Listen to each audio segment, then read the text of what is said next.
Good morning friend. Today is 2 मार्च और हम लोग डिस्कस करेंगे एक एडिटोरियल फ्रॉम द हिंदू। और आज का एडिटोरियल है डिकोडिंग द स्क्रिप्ट। डिकोडिंग का मतलब होता है किसी भी चीज़ को ओपन करना, अध्ययन करना, डिकोड करना, यानी कोई कोड लैंग्वेज में लिखा हुआ है तो उसको समझने की कोशिश करना, that is called decoding. Script का मतलब होता है लेख, या कोई लेख लिखा हुआ है, आर्टिकल लिखा हुआ है, कुछ भी हो सकता है जो आपको समझ नहीं आ रहा है तो उसको हम समझने की कोशिश कर रहे हैं। समझ में आया इतनी चीज़? अच्छा, ये जो एडिटोरियल लिखा हुआ है, अभी इसमें जीनोम सीक्वेंस को स्टडी किया गया 10,000 लोगों पर। कितने पर? जीनोम, मैं लिख देता हूँ,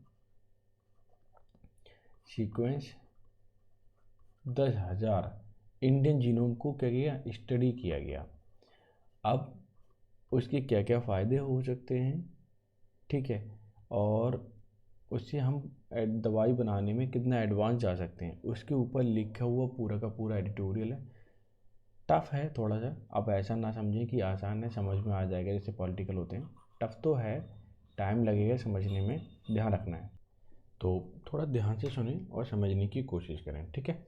फिर तो सबसे पहले इसकी बुकैब कर लेते हैं। बुकैब में क्या है? पहला वर्ड है स्क्रिप्ट। स्क्रिप्ट का मतलब लिपि होता है या लिखावट हम बोल सकते हैं, और अ पर्टिकुलर ऑर्थोग्राफी और राइटिंग सिस्टम, यानी कि जिस हिसाब से आप लिख रहे हैं जो तरीका है, डेट इज कॉल्ड स्क्रिप्ट। ठीक है, मैं आपको बता देता हूँ, अगर पीडीएफ चाहिए ना तो आप टेलीग्राम चैनल पे ले लें जाके, जिसका लिंक मैंने नीचे प्रोवाइड करा दिया है। साथ ही साथ अगर वीडियो आपको अच्छी लगे तो लाइक कर देना, ठीक है, और शेयर कर सकते हो। शेयर तो बड़ी बात है, आप लाइक कर दीजिए, इतना काफ़ी है। एंटरप्राइज का मतलब होता है कार्य या जोखिम का कार्य, यानी कि आप जहाँ पर कोई काम कर रहे हो वहाँ पे काफ़ी रिस्की है, ठीक है। पर्पजफुल और इंडस्ट्रियल अंडरटेकिंग, कि आप इंडस्ट्रियल लेवल पे कोई काम कर रहे हैं या कोई आपका पर्पज है, तो that is called enterprise. Devoid का मतलब वंचित होता है, रहित होता है, जिसको हम बोलते हैं डेस्टिट्यूट, मतलब किसी भी चीज़ की मतलब है ही नहीं कोई चीज़ आपके पास, या फ्री, ठीक है। और मैं आपको बता दूं, डिवॉइड के साथ हमेशा प्रपोजिशन ऑफ आती है, डिवॉइड ऑफ। क्लियर?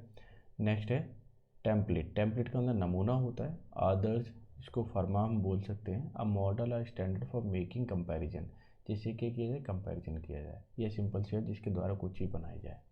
जैसे ईंट होती है, ईंट बनाने का एक फरमा होता है, ठीक है, उसमें मिट्टी डालते हैं और बाहर निकाल लेते हैं तो वो ईंट बन जाती है, तो डेट इज कॉल्ड टेम्पलेट, ठीक है, इस तरह से याद रखें। दूसरा है प्राइज्ड। प्राइज्ड का मतलब होता है बलपूर्वक खोलना या अलग करना। मूव और फोर्स, हटाना या ताकत से अलग करना। एब्रेशन का मतलब असामान्यता होता है, disorder in one's mental state, जहाँ पर असामान्यता हो, बैलेंस नहीं हो पा रही चीज़, उसे बोलते हैं एब्रेशन।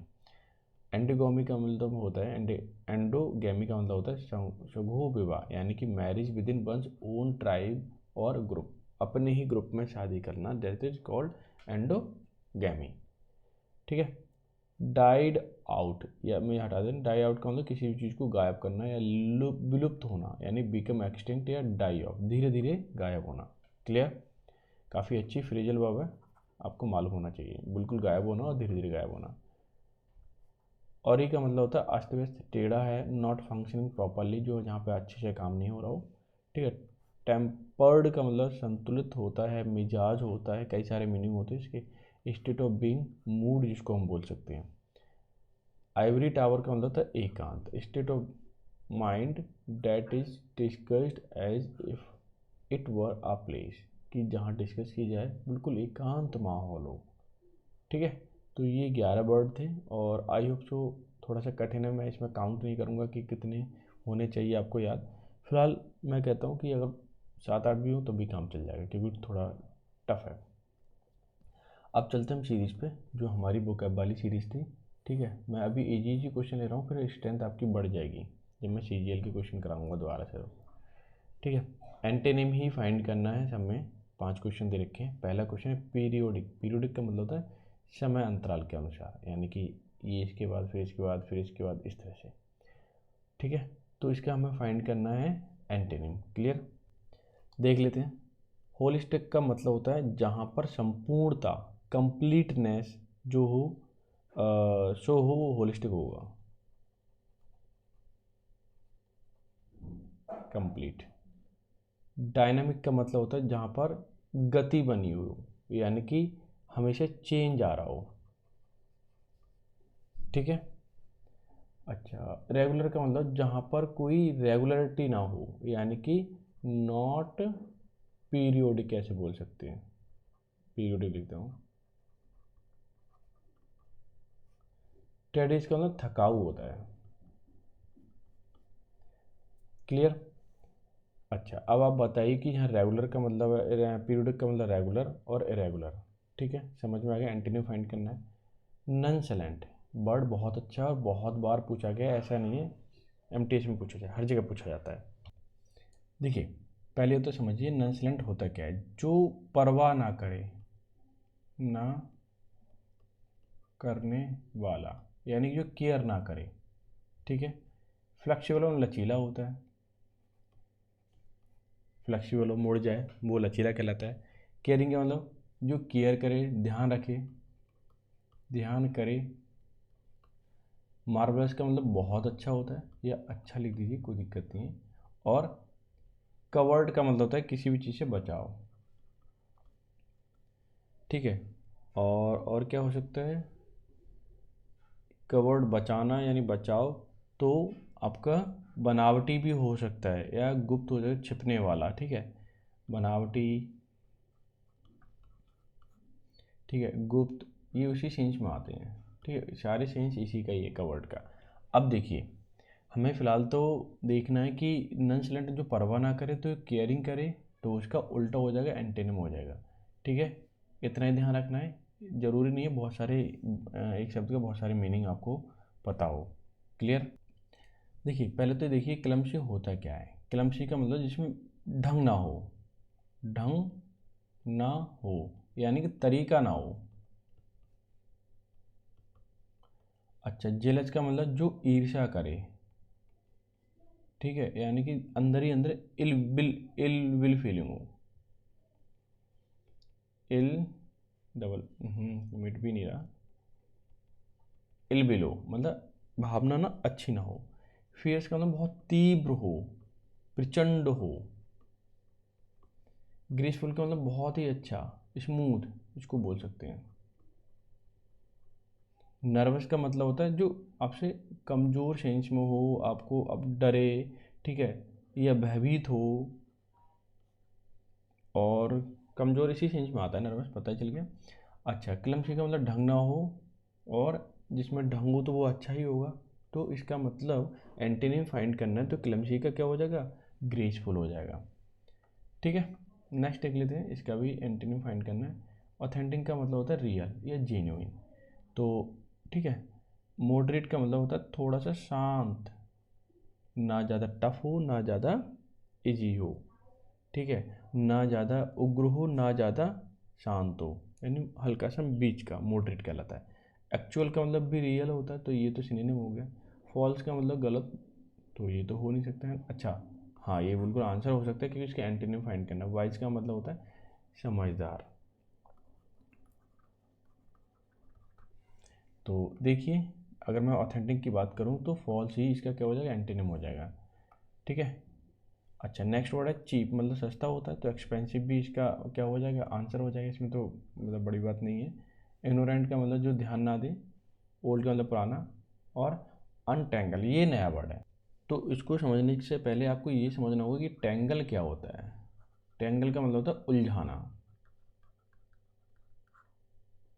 तो अनटेंगल का मतलब आप ही बताइए, सुलझाना, ठीक है ना। तो ये भी समझ में आ गया। एक्सपेंसिव का चीप, ये क्या हो जाएगा, एंटीनिम हो जाएंगे, ठीक है। तो ये सारे वर्ड थे और मैंने एक्सप्लेन कर दिए। ये ना लिख लिया करो ताकि आपको समय समय पर रिवीजन करने के लिए आसानी हो, जो आपको टफ लग रहा है, ठीक है। तो आपको बहुत हेल्प होगी। और वीडियो तो लाइक शेयर कर देना। मैसेज पॉपअप हो रहा है, देखिए, जब आप लाइक करते हो ना तो हमें अच्छा लगता है कि हाँ, मैं काम सही कर रहा हूँ, clear.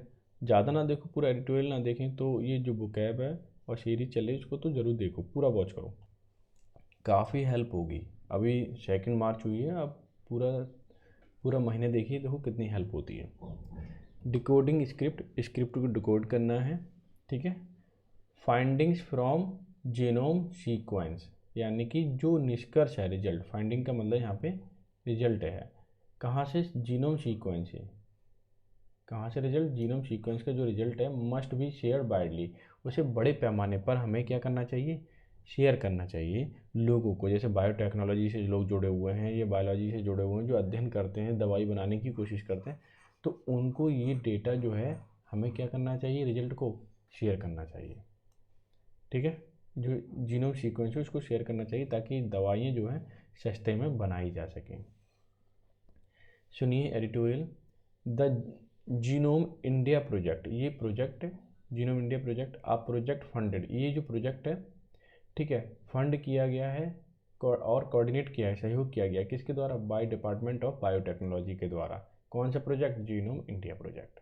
Clear, genome India project ये सब्जेक्ट है, ध्यान रखना। और इसी सब्जेक्ट का वर्ब क्या है, अनाउंस्ड, क्या है, जीनोम इंडिया प्रोजेक्ट अनाउंस किया गया कि इट हैज़, या अनाउंस किया, इट हैड फिनिश, इसने समाप्त कर लिया है, सीक्वेंस यानी कि अनुक्रम या क्रम, 10,000 इंडियन जीनोम्स, यानी कि इन्होंने जो सीक्वेंस था 10,000 इंडियन जीनोम का उसको काम फिनिश कर लिया है। ठीक है, क्लियर, तो ये बड़ी उपलब्धि है। अच्छा, यहाँ तक तो क्लियर हो गया होगा। ये आपका सब्जेक्ट है, मैं हाईलाइट कर देता हूँ, ये आपका सब्जेक्ट है और इसकी मेन वर्ब है अनाउंस्ड। ठीक है, अब ये क्या है, अब बात करूँ तो ये पूरा सेंटेंस लिखा हुआ है, एक क्लॉज बीच में, तो ये जो क्लॉज है वो इस जीनोम इंडिया प्रोजेक्ट के बारे में बता रहा है। क्लियर, कि इसकी क्या क्या स्पेशलिटी थी। अच्छा, अब दूसरे सेंटेंस पे चलते हैं। ये लीजिए, यहाँ समझने की कोशिश करना। दिस मीन्स, इसका मतलब ये है कि कंप्लीट जीनोम्स, कि जो पूरे कंप्लीट जीनोम है, द डीएनए ब्लूप्रिंट, वो क्या है, डीएनए का एक ब्लूप्रिंट है, एक खाका है। ठीक है, डेट कॉन्स्टिट्यूट, ये जो जुड़ा हुआ है, ये बना हुआ है, द एंड मेंटेन्स, मेंटेन करता है ह्यूमन बॉडी को। डीएनए जो है ह्यूमन बॉडी को क्या करता है, मेंटेन करता है। कंप्लीट जीनोम की बात करें तो एक डीएनए हो गया और वो बॉडी को मेंटेन करता है या देखता है, देख रेख करता है, बॉडी को चलाता है। फ्रॉम 10,000 इंडिविजुअल्स, यानी 10,000 व्यक्ति were analysed to create a reference Indian human genome, कि 10,000 लोगों का इंडिविजुअली तरीके से यानी कि व्यक्तिगत तौर पे एनालाइज किया गया और क्रिएट किया गया एक रेफरेंस, रेफरेंस का मतलब संदर्भ, इंडियन ह्यूमन जीनोम, कि अब 10,000 लोगों को जब अध्ययन किया तो हम ये कह सकते हैं कि इंडियन लोगों का जो जीनोम होता है या डीएनए किस तरह से काम करता है, जुड़ा हुआ होता है, वो डेटा बताया जा सकता है। कब, 10,000 लोगों पर। लेकिन एडिटोरियल ये कह रहा है कि थोड़ा सा और अध्ययन कीजिए, 10,000 नहीं और लोग भी हो सकते हैं अध्ययन करने के लिए।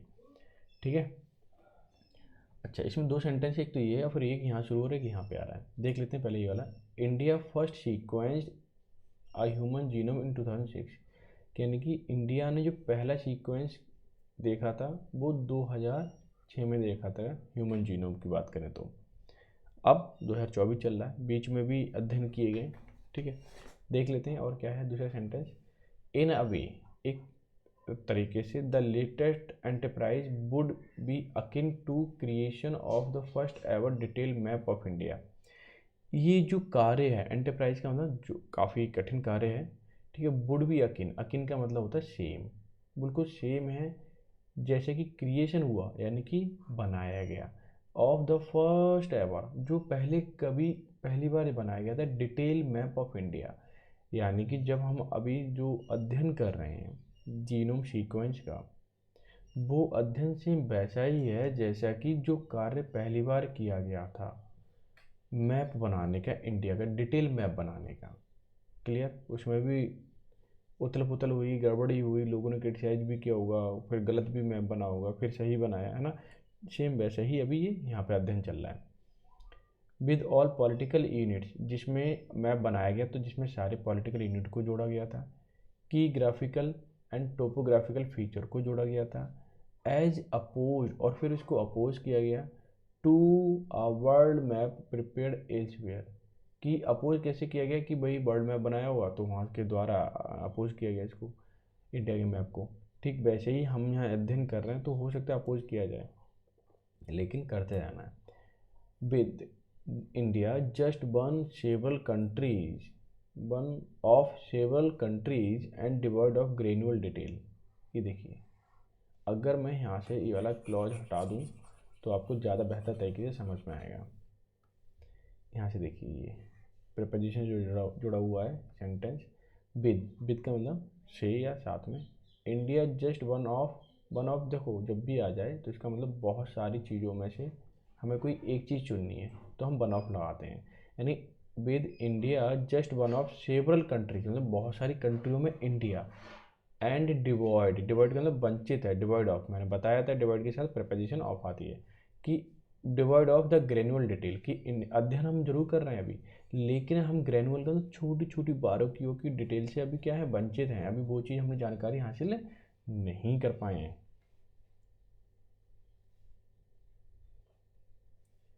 आगे देखिए, are 10,000 individuals representative of country over a billion. जैसे अभी बताया था कि यहाँ 10,000 लोगों का अध्ययन किया गया।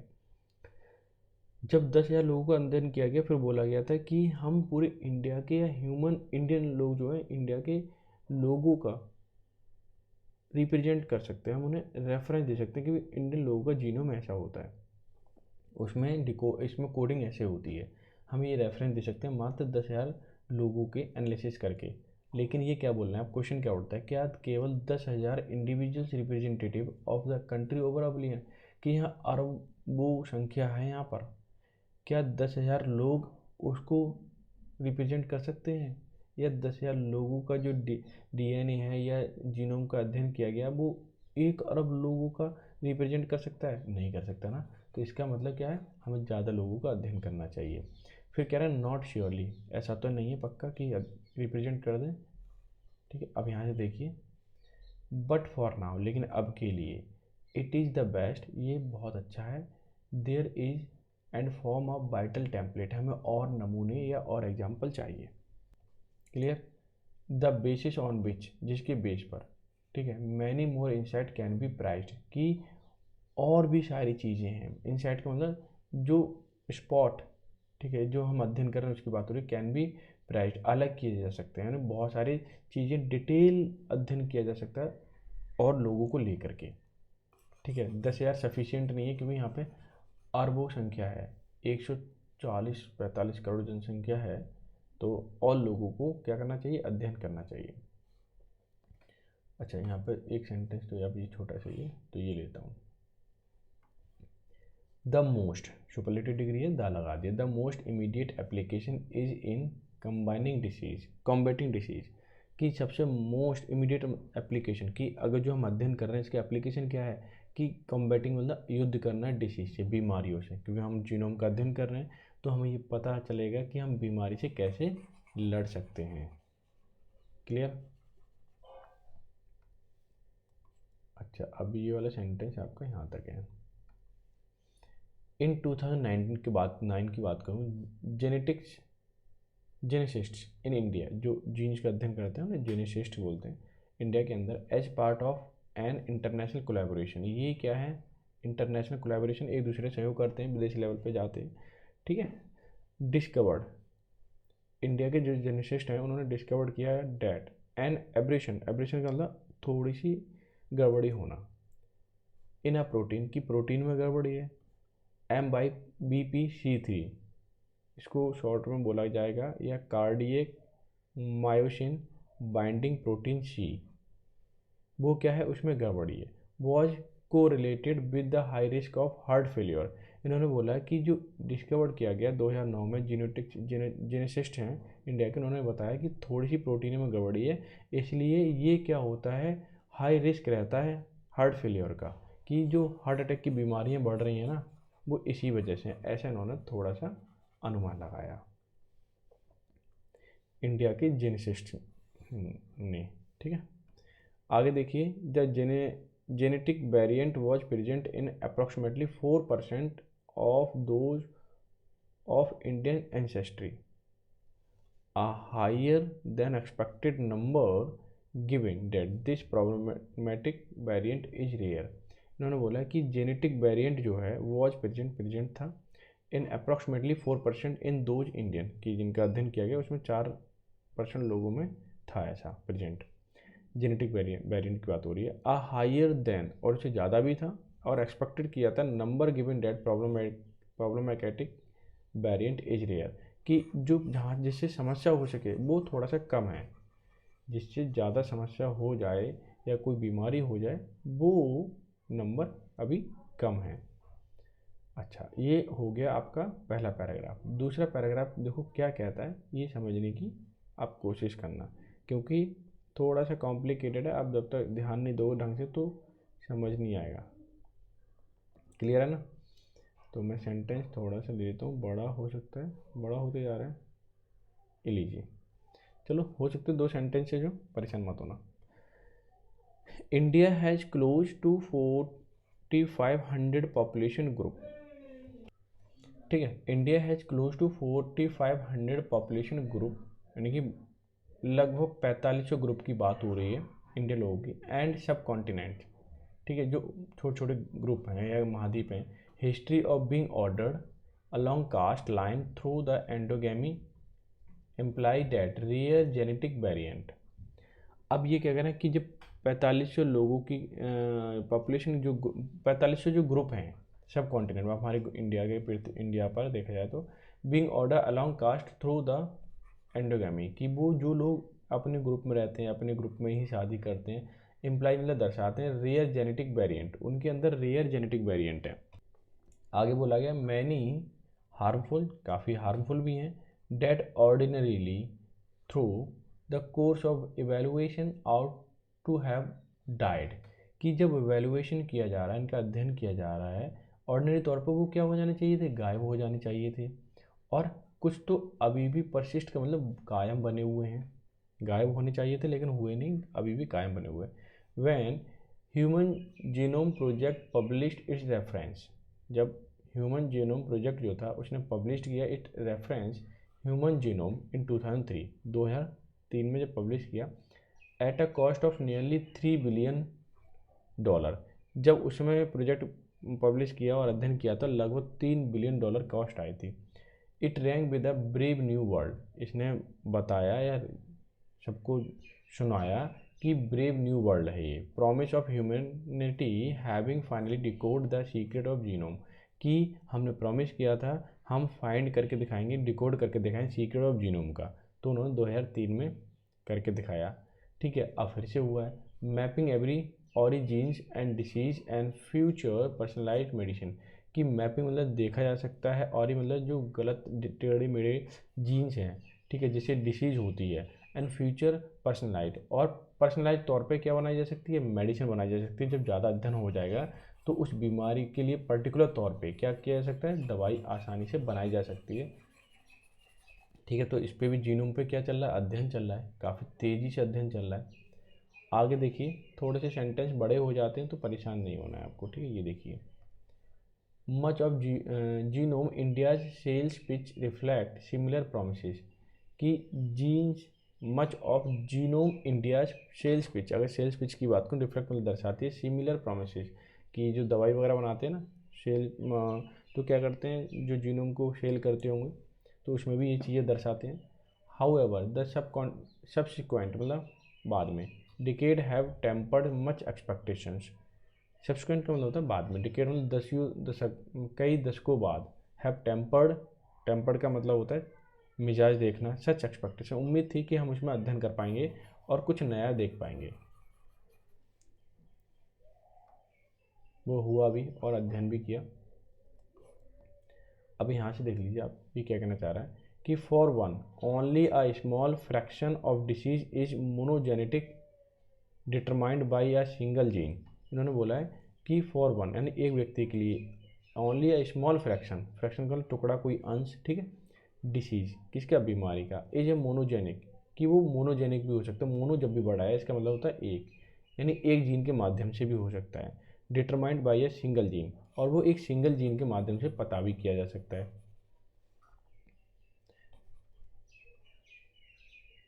आगे देख लीजिए सेंटेंस यहाँ पे है, आगे बोला है डेस्पाइट का मतलब होता है के बावजूद, एडवांस इन नॉलेज की ऑफ हाउ रेयर, कि जीनोम कैसे काम करते हैं इसमें नॉलेज होने के बावजूद भी, इनहेरिटेड जीन्स कॉज डिलेबिटेटिंग डिसीज, कि जीन्स की वजह से बहुत ही रेयर बीमारी होती है, ठीक है, दुर्लभ। Little could be done as necessary medicine, कि लिटिल कुड बी डन, थोड़ा थोड़ा इसमें किया जा सकता है मेडिसिन की फॉर्म में, मेडिसिन बना के ठीक किया जा सकता है। इफ़ डिस्कवर्ड, लेकिन दवाई क्या हो जाए, डिस्कवर हो जाए तब। बर usually too expensive for those in need, लेकिन ये दवाइयाँ डेफिनेटली क्या होती, बहुत ही महंगी महंगी होती हैं। अगर मान लीजिए किसी को बीमारी है जीनोम की वजह से और वो पर्टिकुलर तौर पे दवाई बन जाए, ठीक है, तो क्या होगी, वो बहुत महंगी होगी। आगे देखिए इन्होंने क्या बोलने की बात की है। इन अदर वर्ड्स, दूसरे शब्दों में कहें, genome sequence only open up new realm of complexity, कि जीनोम का जो सीक्वेंस का अध्ययन किया जा रहा है वो नए क्षेत्र, रियल्म्स का मतलब क्षेत्र होता है, ऑफ कॉम्प्लेक्सिटी, कि कॉम्प्लेक्सिटी के कठिनता के नए क्षेत्र खोल रहा है, ठीक है, यानी कि जो अध्ययन किया गया उससे नए नए क्षेत्र तो ओपन हो रहे हैं लेकिन वो बड़ी जटिलताएँ हैं उसमें। While genome India should go beyond the 10,000 mark, कि 10,000 लोगों का अध्ययन जो किया गया है उनसे और ऊपर जाना चाहिए, गो बियॉन्ड मतलब उसके आगे जाना चाहिए। It must also be true democratic, और ये क्या होना चाहिए, बहुत ही डेमोक्रेटिक होना चाहिए, लोकतांत्रिक तौर पे। लोकतांत्रिक क्यों होना चाहिए अभी पता चल जाएगा आपको अगले वाले सेंटेंस में, ऐसे क्यों बोला गया है।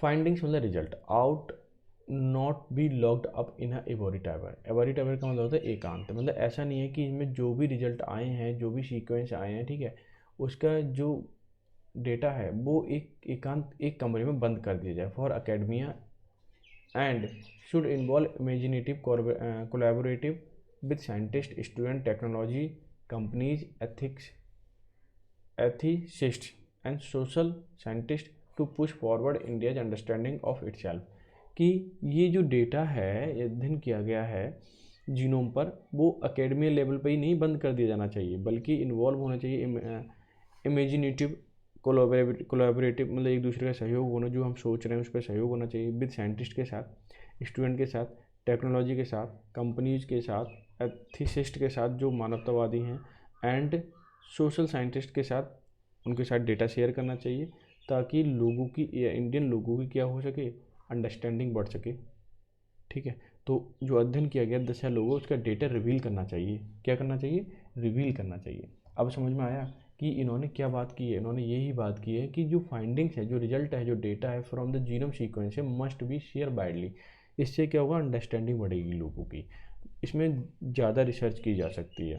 और 10,000 लोग जो अभी इसमें अध्ययन जो किया गया है वो 10,000 काफ़ी नहीं है, क्योंकि यहाँ पे 1 बिलियन से भी ज़्यादा क्या है, जनसंख्या है, तो इंडिया को रिप्रेजेंट नहीं कर सकते इतना कम डेटा, तो और डेटा लेने की ज़रूरत है। क्लियर है। आई होप सो आपने पूरा एडिटोरियल एंजॉय किया होगा, और इसकी बुक ऐप तो यहाँ पे है ही है, इसे बुक ऐप पढ़िए। इसकी जो सीरीज़ है वोकैबलरी की, इसे भी लीजिए आप और इसे लिख लिया करो, जितना आप लिखोगे जितना आप पढ़ोगे आपके लिए डेफिनेटली फ़ायदा होने वाला है। आप बस मैं आपसे इतना कहूँगा कि लाइक शेयर कर दीजिए, जो मैसेज पॉपअप हो रहा है इतना ही काफ़ी है, ठीक है। तो कैसा लगा मुझे ज़रूर कमेंट करके बताएं, और कम्युनिटी में जो क्वेश्चन डालता हूँ उसको ज़रूर टैकल करें, शेयर करें। मिलते हैं नेक्स्ट सेशन में, तब तक के लिए bye bye, take care, have a good day.